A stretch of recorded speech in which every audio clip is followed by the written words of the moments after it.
back to this latest episode of Japan's top business interviews. I'm your host, Dr. Greg Story, President, Dale Carnegie Tokyo Training. My special guest today is Amane Nakashima, who is the Chairman of Kewpie Corporation.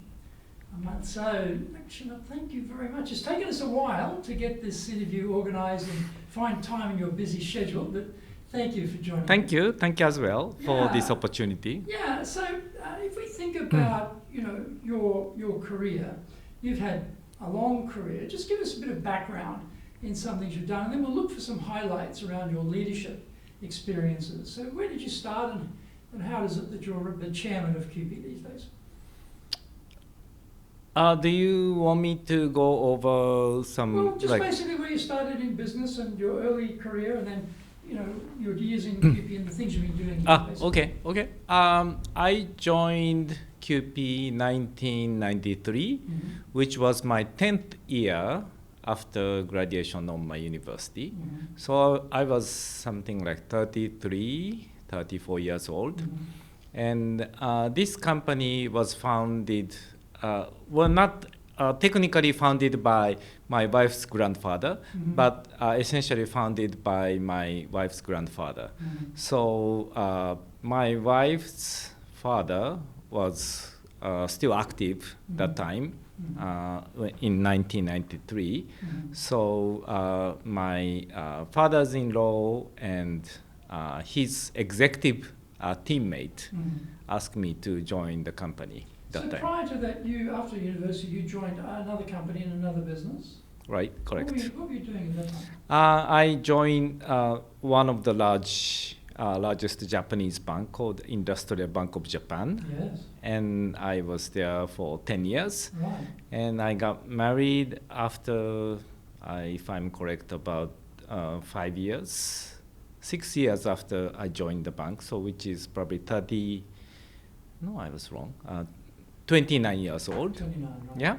And I was the second son of my family. So it's a bit of a Japanese story that my wife's family was looking for a boy who could join her family. And it has to be second or third son of any family whose parents can say, you could join other family.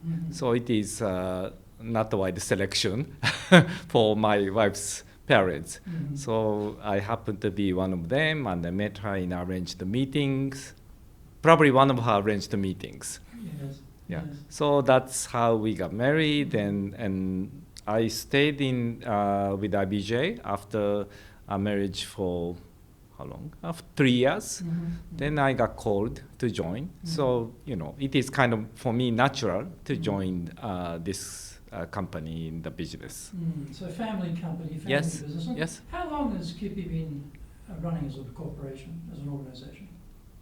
It is officially founded in 1919. Okay. So a couple of years ago, 2019, we celebrated 100 years, of anniversary.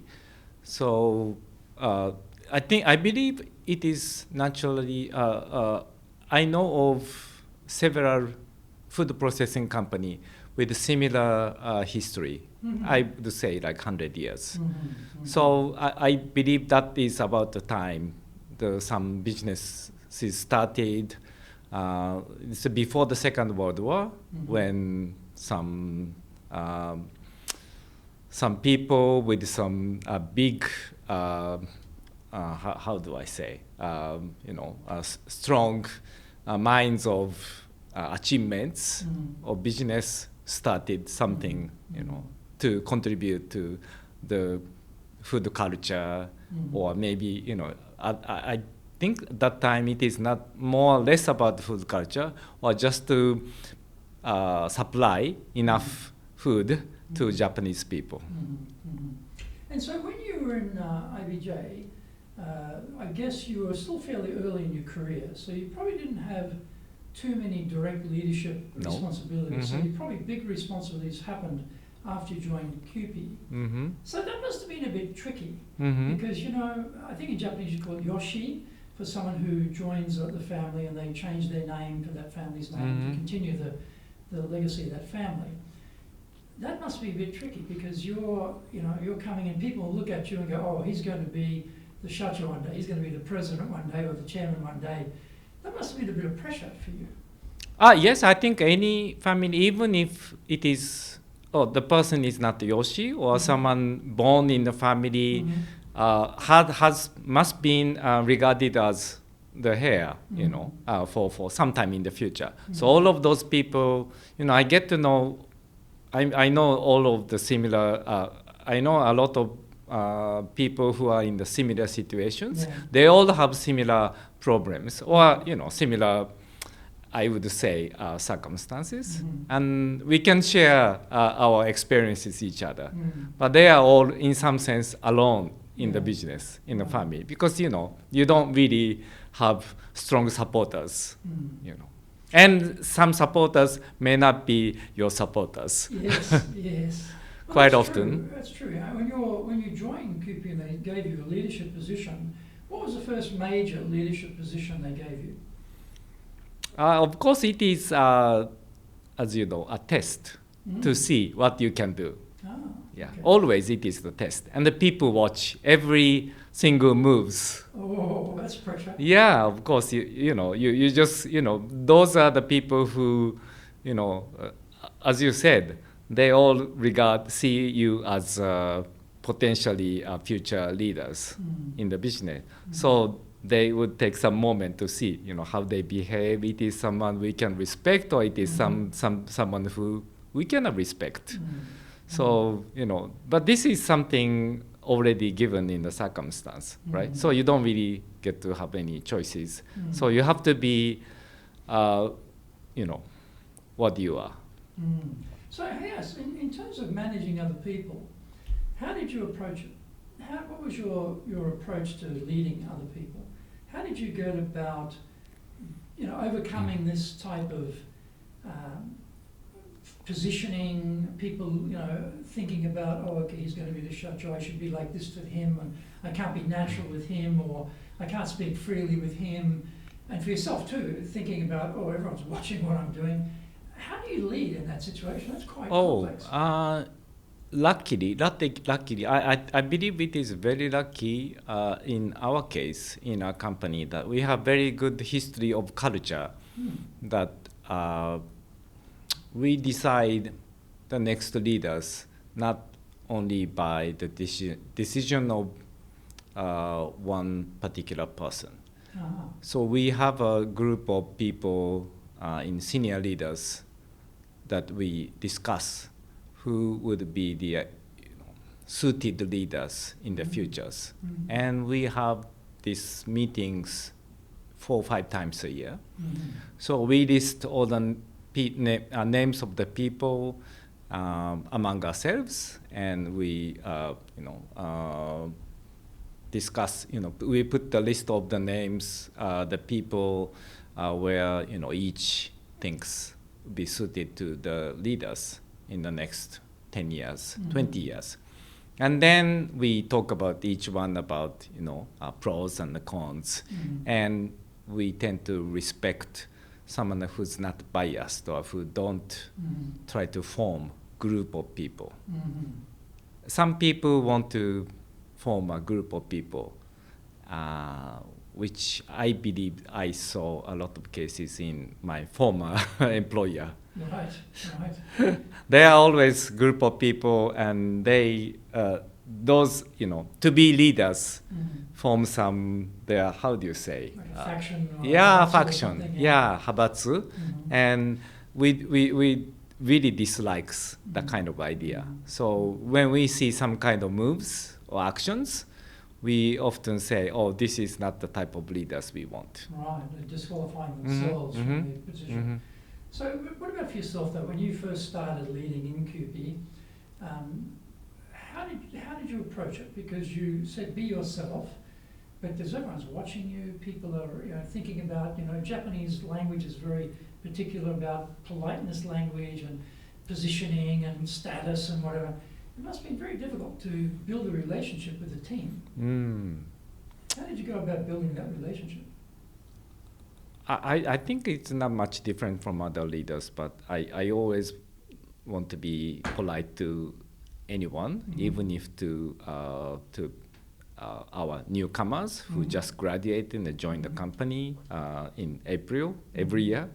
I'm trying to be as same as other senior executives to use the same polite languages, and I try to call it, say, Matsuda-san instead of Matsuda-kun. Right. So, want to be just polite as, that's, I think, part of the culture, to use Matsuda-san in any cases, whether the person is senior or junior, regardless of age, regardless of the position. So I think that's really, I'm very grateful to the culture we have. And I feel very lucky to be in this organization. And so when you think back to your early days of leading, trying to get people in a team to come together as a team, it was a section, get the teamwork going really well, and people feel really engaged about their work. What things did you find worked well to get people really engaged as a team, engaged in their work? I would say, of course, we are here to do the business, and we are not here to do any social gatherings. But when you are in the same company for, say, 20 years, then you tend to have so much emotions to your colleagues. And in the especially old days, you have longer hours together, like Saturdays, Mondays through Saturdays. Even on Saturdays and Sundays, you get to drink, or maybe you have a family gatherings, and you have maybe golfing. So you spend most of the time with your work colleagues, long time. So you tend to kind of build up strong emotions to your colleagues. And quite often, your decision of who you choose as the next leader could depend on those emotions. But it is not really true, or it should not be true, to make your decisions. You have to really judge by, fair decisions. But in terms of not so much leadership selection, that comes, I know that, but I'm just thinking about when you had a section, I guess you're in charge of a section or a division, I'm not sure, with so many people in it. How did you get those people to work well together and to work well with you and feel very motivated, engaged to work well? I believe there are some different style of people, and you don't really want to make some people who are not really good at some particular style of work. And it tends to be, our company or some leaders have some particular style of working. So some people really like planning in details. The 1 year we set this goal, and we divide these 3 goals into 3 different main subjects. So we want to achieve these 3, and you understand it, and quite plan in detail. Some people really like to work with these details, but some people are not really good at working in these plan details. So I think it is better to have some flexibility, the leaders with flexibility to accommodate some style of people we work with, so that we can maximize the contribution of colleagues. What about, when they do, I don't know if you have them in Kewpie, do you do like employee surveys? And we do employee surveys every other year since 2004, and we judge different. It takes about 30 minutes to complete the questionnaires, but we do. It started as a survey to measure the compliance issues, but that questions includes things that are related to satisfaction, that are related to CSR, social responsibility awareness, and something that you enjoy, or we have corporate principle, corporate philosophies, and asking whether your work environment is in line with what we say. We respect these values. So there are questionnaires, and we do it every other year. So we've been tracking the changes in each items, and we don't really change those items so quickly. And I'm just thinking, in a lot of Western companies, they have staff engagement surveys to decide how highly engaged the team are with the work, with the company. And often in those cases in Japan, those engagement sections of the surveys are often very, very tough numbers. They're not high numbers. Okay. So highly engaged is about 7% for a lot of surveys, around about 7. So, then the sort of middle group are somewhat engaged, and then it sort of goes down. So there's always this issue around how do we get more engagement in the team, and often in the companies we deal with, they often have this request to us, so we need to get everyone more engaged. So I was just curious, if you yourself in your leadership journey had found ways to really glue people together as a team and have high levels of commitment and engagement. I think because we have luckily good philosophies that founders thought of back in almost 100 years ago. So by history, we have, I cannot give you the exact, the number of this engagement. Engagement in Japanese, how do you no say? such word as engagement. Yeah. It's engagemental. Engagement, So yeah. It's a So very we don't. curious word to translate Yeah. to Japanese. Yeah, engagement is not probably directly put into Japanese expressions, but I think the say how much you respect our philosophy or how much you agree with this kind of philosophy is very high in our organization. So I think it is very important to know that they like to work with our culture, and culture is almost equal as well. It could be different. The culture is the ongoing culture. Ongoing culture may not be directly in line with our philosophies. So it is something we want to make sure. We say we do this, but what is going on is not what we say. It is not really the situation we want. So we want that the culture is more or less or very close to what we say. We follow this philosophy. So that in that sense, it is very important to see our culture or our ongoing, the way we do business, the values we respect these are in line with what we say we respect. Are there, do you have 3 principles or 5 principles? Yes. Shaze Shakun. What are the principles in the company? We have one Shaze. Shaze is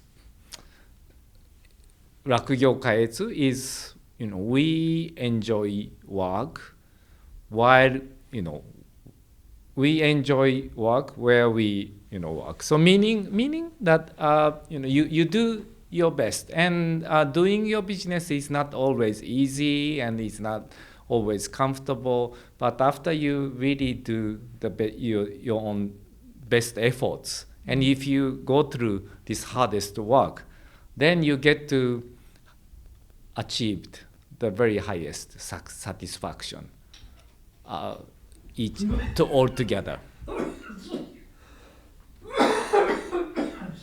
That's okay. Okay? It can be edited, so. We'll cut that bit out, don't worry. Yeah. We'll cut that out. I'm sorry. No, it's okay. So just pick up Yeah. where you left off about the principle. Okay. Our shaze is 楽行開越 meaning 行を楽しみ、喜びを共にする meaning we enjoy our work and share the joy of working together. So that also means that the work is not so easy, quite often tough and demanding. But after you devote yourself to achieve the mission or the target we set, and that tough or severe demanding work you go through, then you can reach to the level where we could have the very high level of satisfaction shared by Is each this other. something that was started at the beginning of the company or something came later? I think, yeah, it is starting from the very beginning, but it put into words the expressions later during the process. I think I think founder had this expression. This idea. Yeah. And what about getting innovation inside a company? You know, when you said that your surveys are showing people like the culture, they respect the culture, that means they feel confident, comfortable inside the business to think about ideas. How do you know, apart from R&D, I mean, you have specialists who do R&D. I don't mean the R&D team. I mean, just generally in the company. How do you encourage people to be innovative? We have one shaze and 3 shakun. Okay. One of the shakun is we always need to be creative. So that's kind of number 3 in our shakun. What are the other two? Yeah, number 1 is respect your parents. Respect your parents. Parents. So we always remind people to respect your parents. So take your time to call your parents, not really writing letters, but just call your parents, or if they are sick or if they have some problems, just give priority to have time with your parents away from work. So it is very important to show your gratefulness or appreciation, because you are raised by your parents naturally, with some exceptions. So we want to have people who can express appreciation to your parents. So that's number 1. And number 2 is let me see. It's 道義を重んじる is we respect what is right. So when we make decisions, you always ask to yourself, what is the right thing to do, or what is the right decision you make. So everyone have the opportunity to question yourself, what is right,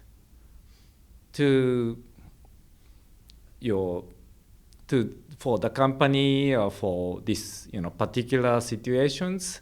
That is the basis of our decisions. So one small example, we have no standard cost when you stay in a hotel on business. When you go to Hiroshima, usually you have, say, 15,000 yen as your cost or expense. 15,000. Yeah, so 15,000 yen. Then if you stay in a 10,000 yen hotel, you get the 5,000 yen in your pocket. But we don't really have this expense. So you have to question yourself, what is the right amount I should pay for my business trip? And you have to, and also what is the right, say, even for lunch, for dinner, what is the, these situations, what is the this appropriateness of the expense that I should ask for the company in my business trip. This is a small example, but we don't really set this kind of expense standard in anything we make. And that that creates the situation where each one of us can ask yourself the appropriateness Nice of your decision. Yeah. And the third one about be creative. So how do you encourage that? Because often people have ideas, but often they're not asked for their ideas, or they feel shy to talk about their ideas or put their ideas forward. So how do you get that creativity? Creative is not really, we don't really have particular methods or any way we teach or we suggest colleagues to follow. So, it is just a way, usually people follow what we have been doing. It's easiest. Yeah. And so if you have partners you work with for years, then you want to work with partners because it's very comfortable. But it is not the best interest of the company to work with the partners you have. So, but also at the same time, what we say is, what I said is, you have to respect what is right when you make decisions. So you have some past appreciation to the partners you work with. So when you have partner that say we use same packages for a long time, so we keep buying packages, say plastic film or something, and at the say price of 10,000 yen per gram or something, and maybe 300 yen per gram. Then another competitor comes in. Then they say, we can make it at 200 yen per gram. Naturally, on purely economic terms, you need to choose the cheaper if the quality is the same. But we don't do that kind of decision making. You have to show appreciation to the partners you've been working with. So we just go back to the existing partner. We have your competitor saying that they can supply at a cheaper cost, with the same quality. So you have to come back to us. Another proposal that you have to work harder to compete with competitors. So if they come up with something similar, of course we keep working with the existing partner. But if they don't, we give say 50% of the business to new partner, and we keep 50% to existing partner. We give you another opportunity to do your best, and we work both of them for 1 year. Then see how the other can react. So this is kind of the decision we take. And we always ask, just don't cut the partners we've been working with, because they've been working with us for a long time. And, if they have people with families, and, they have people, and if we cut the business right away, their people or their families may be lost because of our decision making and really without really careful thoughts. And that's not really what we want. So this is a small example of, but still you have to invite the new partners always. You have to keep looking, and you have to. But sometimes you are very comfortable with working with the existing partners, and then you don't really look around, and that happens more often, I see. And how do you lead that? Do you suggest that they should look a bit more? Do you talk to people and say, don't just be looking at one thing? I think it is, you have to expand your network to get to know the people you usually don't meet in the same industry or some different industry. These days, a new idea comes from the people with other industries, or maybe from the other type of business, or not really without the business, maybe educationalists or lawyers or maybe educators. So new ideas, a new way of thinking could come from anywhere. But if you stay with the network, your comfortable network, you are not exposed to the new ideas, new people. So I'm always promoting people, asking people to meet with the new people and join the community, and people tend to stay with the community you're comfortable with. So when the new college graduates come in, I always say do as much as not bachelor party, but do you know Gokon? Yes, yes, yes. Gokon? Gokon, how do you say in English? Oh, I guess getting together, looking for a marriage partner, I guess. A goal. May not be so deep, but just, somewhat. partner you date with. So, Yeah. I just ask people to do, in the first 2-3 years, Mhm. you just you create some, events, not just to please your colleagues, but to, as a organization or planners, if you organize these events, that's the best way to expand your network. Mm. You get to know more people if you plan or organize these events. Mm. So I always, still like to organize like dinners among friends. Then when I organize dinners, I like to invite, set up dinners where, maybe this person might not know this, this person. So I like to organize Introduce this. them. Yeah.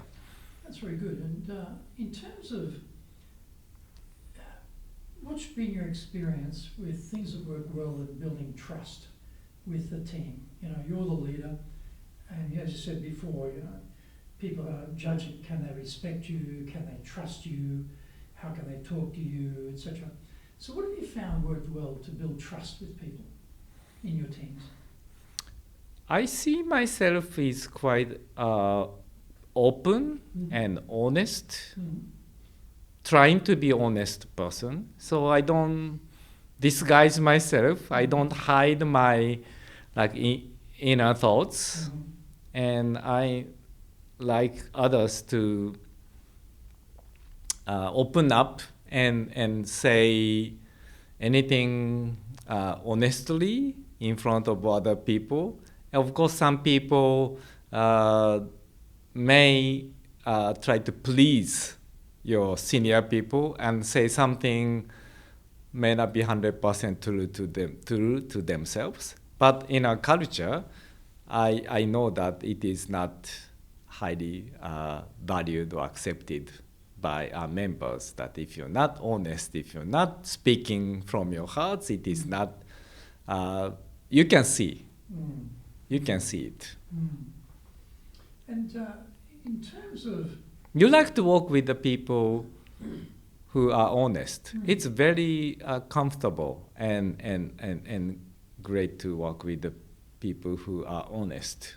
And only when you are honest, people are honest, you can make very good discussions. And from what you're describing to me, it sounds like you've got a very good, strong culture inside Kewpie. So how does that culture get created? Because yes, the founders may have created the culture. That was 1919. It was a long time ago, or more than 100 years ago.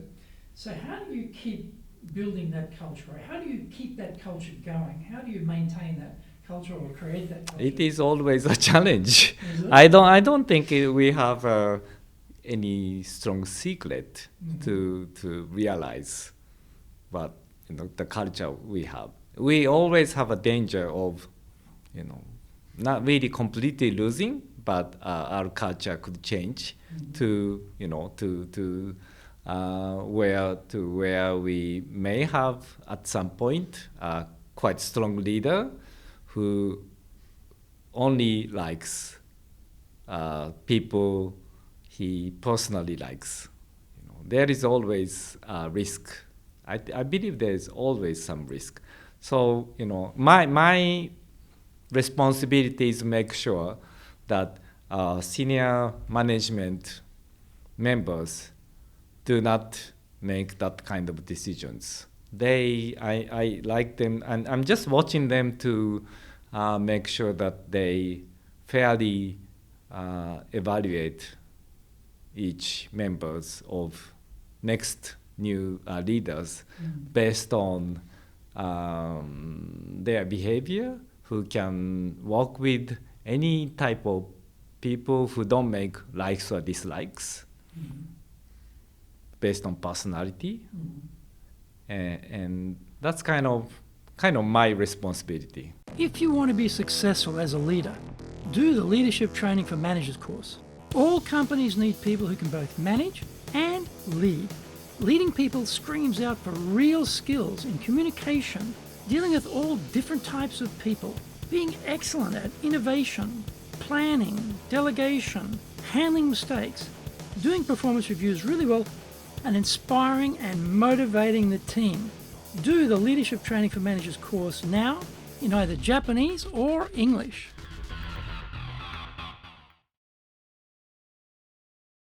Are you doing business with Japan? Do you really know how things work? Japan Business Mastery provides the answers. Do you have the right networks and know how to create them? Do you know how to get on the same wavelength with Japanese buyers?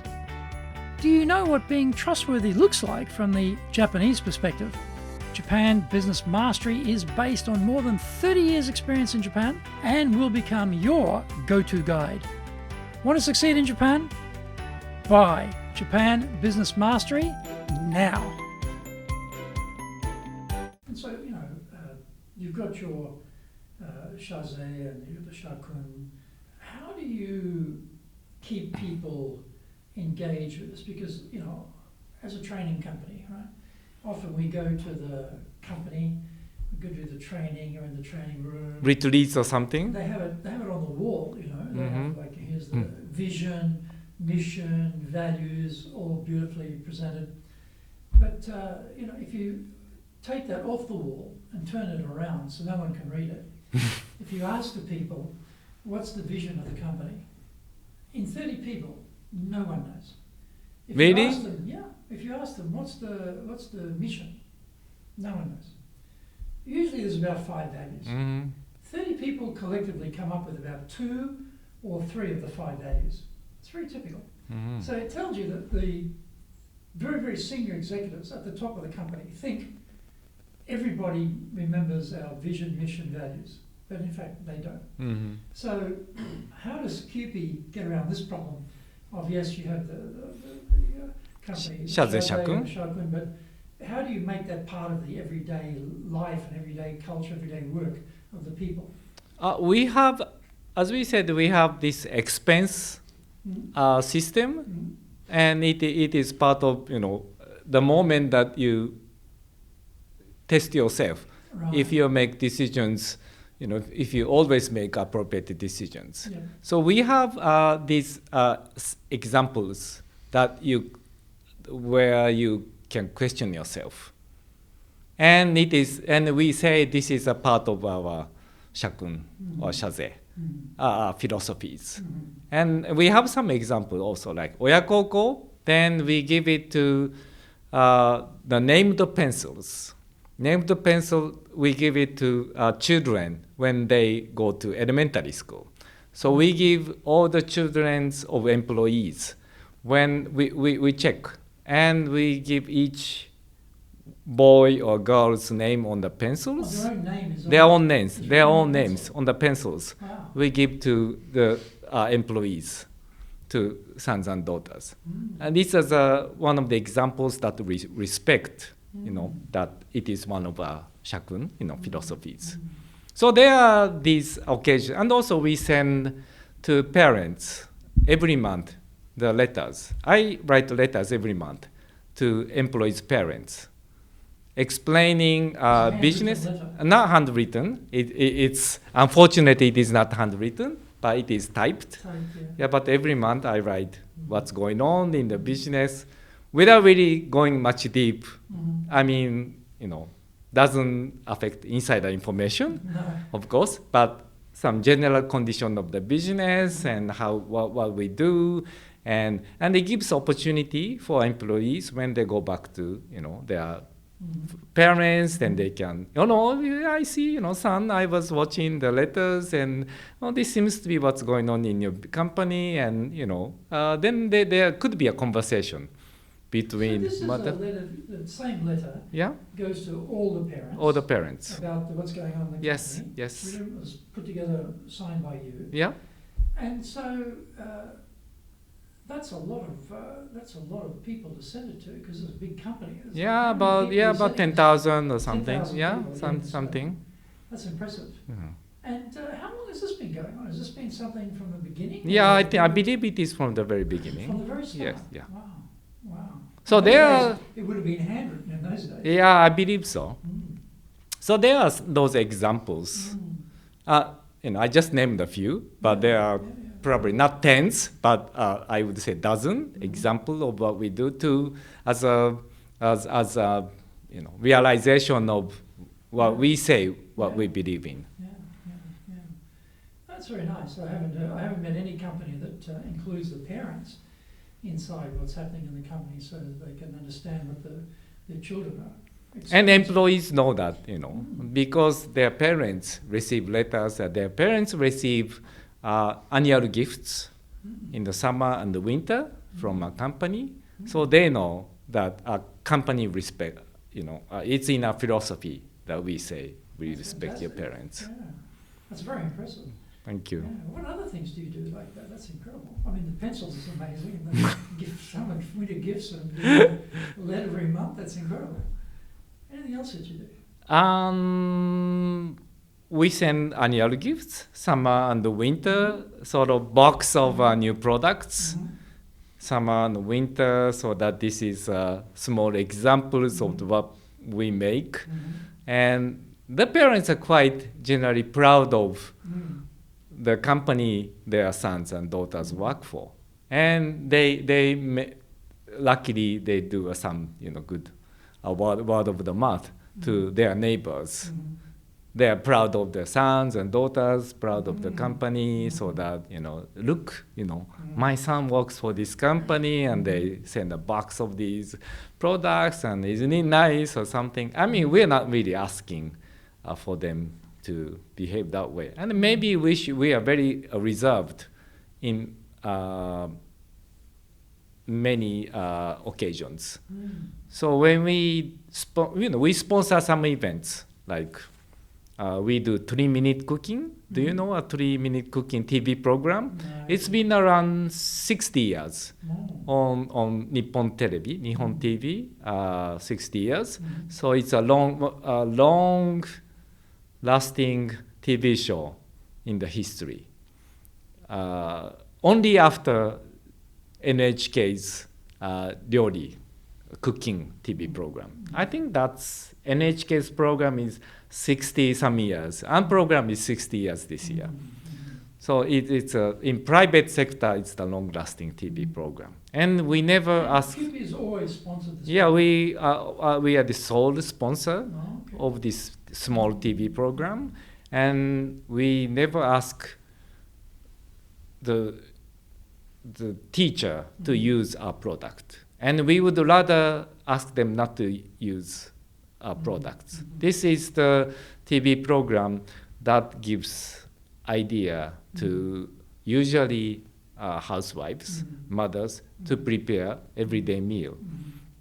So that give them some ideas what we should do.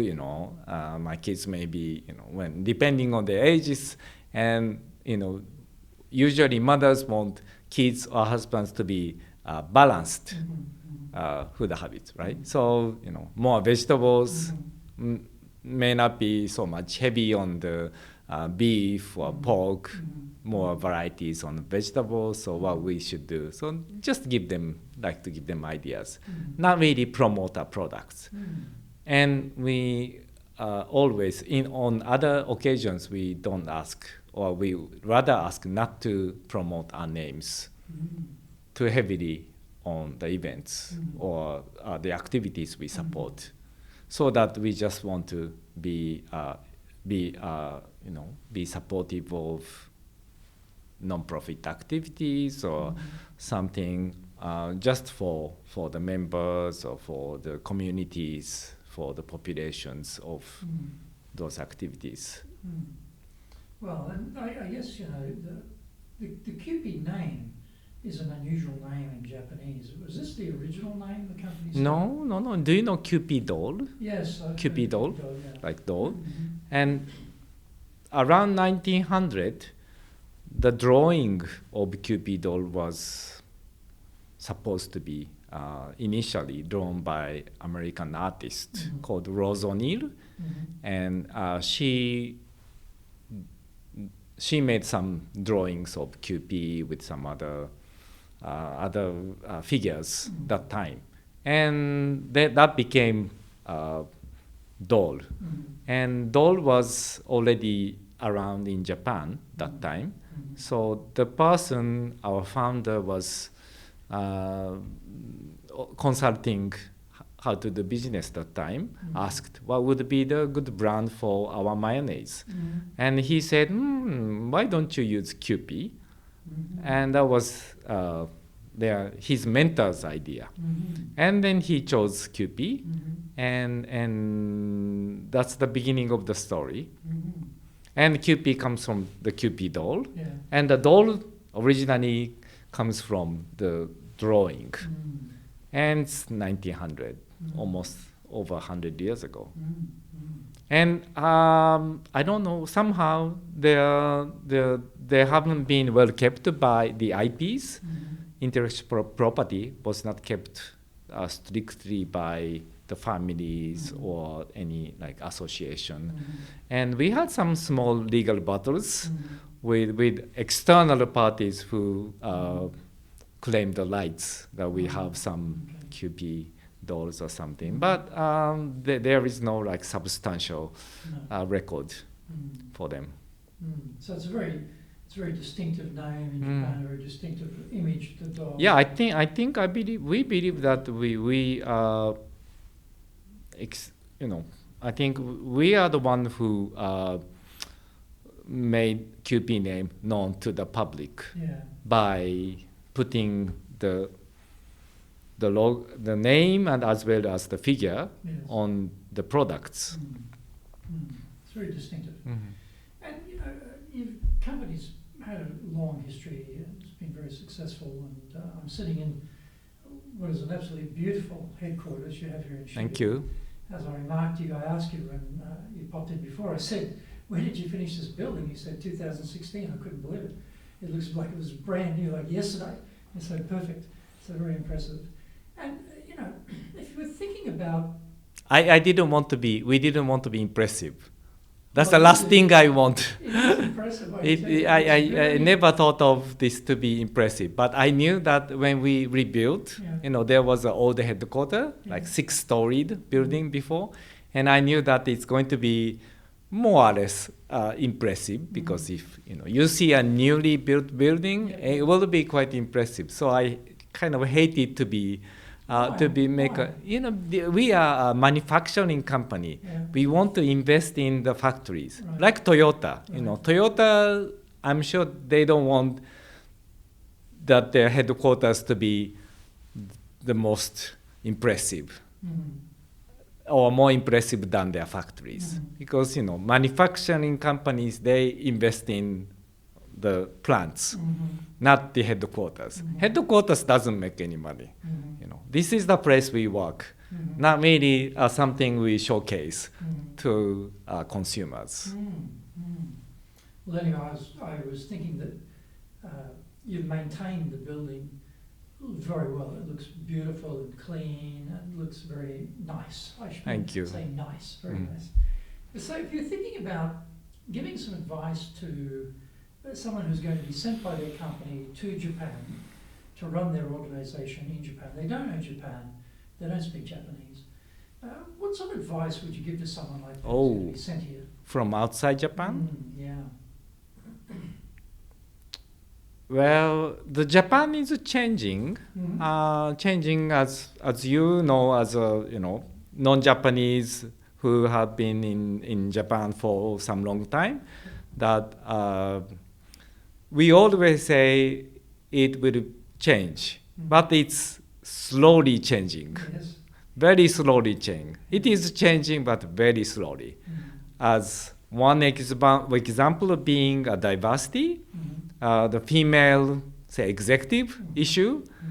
Now the stock exchange or whoever, the organization, high-ranked people says you have to have, say, 50% or 30% or maybe 50% of the board should be female. But it's very, very difficult to have 30% female on the board because we don't really have a history of female to work after maybe 30.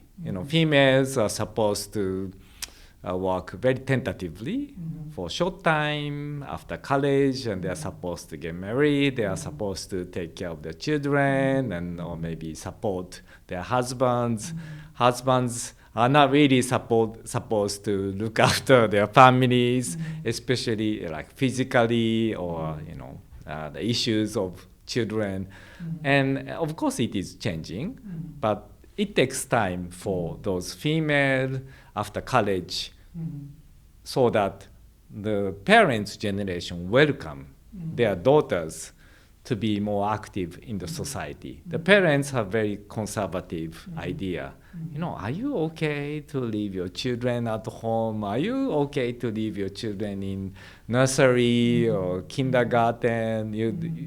Maybe you want to look after your children more long hours so that, nothing happens. These parents' generation sort of goes against the change in the society. So I think it takes some time. So it is changing, but it is changing very slowly. So I don't really, honestly push so much so that we should change quickly. And rather you want to sort of accommodate yourself to these sort of slow changes. Even of course you have to make efficient process in the business. Yeah, that's right. Time is required in Japan for everything. So what other advice would you give them? I would say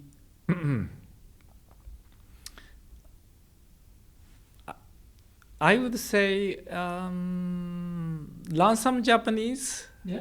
Learn some Japanese a good way, and of course maybe Google Translation is excellent, and the what do you say? The automatic translation system is now excellent. But even so, I would say when you talk with the people in each country, if you speak local language, you really have sympathies, from the people you speak with. And I think it is quite, makes some difference and emotionally. So he's one of, he's someone who understands. Even if, it is not always, the case. But if you speak local language, you tend to be welcomed. Yeah. What else would you say? Some other advice you give? What would I say? What would I say? What would I say? I don't like to generalize people from Anglo-Saxon country versus Latin country, but we seem to be closer to Latin country than Anglo-Saxon country, where we respect family bondings, family relationships. I don't say like UK or American company respect family bondings, but you're more sticky to families, family bondings in Japanese or Asian culture. So I would say you want to pay attention to employees' family situations, so that what would be their, of course it is not always be welcomed by your colleagues to that you want to know their personal personal information, but I would say you take a moment to look at their personal information. If you pay attention to wherever your colleagues have some, maybe personal trouble, personal concerns, and if you pay attention to those details, I think you would be more welcomed in Japan. And think that would increase the loyalty of the people. Yeah. Any other advice? What would I say? I don't say you go out dinings with colleagues. It used to be the case, though, wasn't it? Going Yeah, it used to be. In the weekends, weekday evenings, you go out together. That makes some difference, but I don't really think that's any more welcomed by young generations. And these days more, I say you take more time on your personal growth, personal capacity, personal knowledge, educations. I always say you want to invest your time and some of your pocket money to yourself for more educations, and the company is offering some support if you want to study more. And I don't know if it is Western or Japanese, but we always have some program to support education after, because we usually officially you finish your education after college or so, but we want to offer, or we are in support of those colleagues who still want to learn about other knowledge, skills, even IT, maybe these days programming, data analysis, those kind of things. And thinking about if you're going to define leadership, how would you define leadership? Define leadership. Very tough questions. That sounds like NHK's. Do you know NHK's? I don't know English name. Shigoto no ryugi. There is a program to focus on like masters. Yes, crafts. And then in the end of the master, they always ask, "What is professional?" Right. Yeah, that sounds like that kind of question. question. Yeah, sounds like a question. I don't know. I am not really confident that I'm a leader, or it just happened to be where I am, and I just want to be optimistic. I think optimistic is very important. Optimistic, because quite often you tend to be in a difficulty. Your business may not go extremely well, maybe suffer some losses. You always encounter some unfortunate or something you didn't really want it, or maybe the last thing you don't want to see often happens in life. So you always need to be an optimist. You have to show optimism to your colleagues. If you, as a leader, you show your anger or concerns, that will really discourage people you work with. If you have good optimism based on good analysis, of course, then you can convince your colleagues, your people you work with, it is okay. That's the time you have to assure the people, we can manage this crisis. Yeah. Well, thank you very much, Nakashima-san. It's been great talking to you. Thank you very much. Thank you, Greg. It is my great pleasure to have this time. Thank you. And join us again for our next episode of Japan's top business interviews.